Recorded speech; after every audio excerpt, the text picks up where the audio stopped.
না না, মুর্শিদাবাদ উত্তাল না, গোটা ভারতবর্ষ উত্তাল। এবং যারা কিছু আছে ডিস্টার্ব দেওয়ার চেষ্টা করছে তাদেরকে চিহ্নিত করতে হবে এবং আইনের আয়ত্তে আনতে হবে।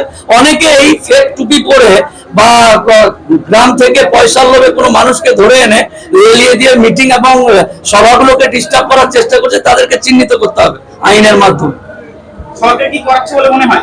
না, সরকার করাচ্ছে না, কে করাচ্ছে এটা নয়, এটা মানে কিছু দুষ্কৃতী টাইপের মানুষ থাকে যারা সুস্থ সমাজকে নষ্ট করার চেষ্টা করে, তারা এটা করাচ্ছে।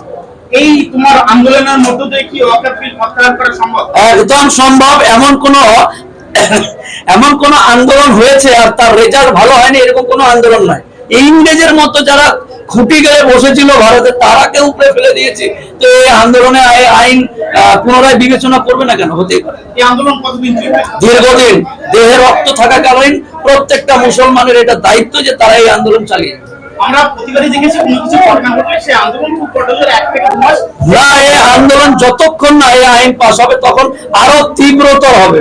এটা তো শুধু ট্রেলার বা এটা মিস কল, পরে ডায়াল কল এবং সিনেমা পরে শুরু হবে।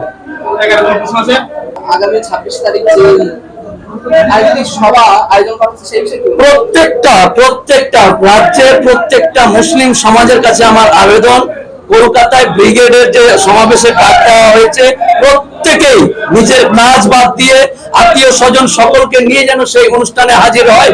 কারণ এটা নিজেদের সম্পত্তি নয়, আল্লাহর সম্পত্তি বাঁচানোর লক্ষ্যে এই কাজে এগিয়ে যেতে হবে এবং আপনি যে বেঁচে আছেন তার প্রমাণ দিতে হবে। আগামীকাল যে কলকাতায় আসাদুদ্দিন ওয়াইসি আসছে, আমরা খবর পাচ্ছি না, আসছে না। শেয়ার হচ্ছে, তারা মানুষ আবেগে বসে। আগামীকাল যে 14 তারিখ, হ্যাঁ, মানে প্রতিবাদ সভা যেটা হচ্ছে, কালকে আমার সোমবার কোর্ট আছে, কোর্টের পর যদি সময় পাই নিশ্চয়ই।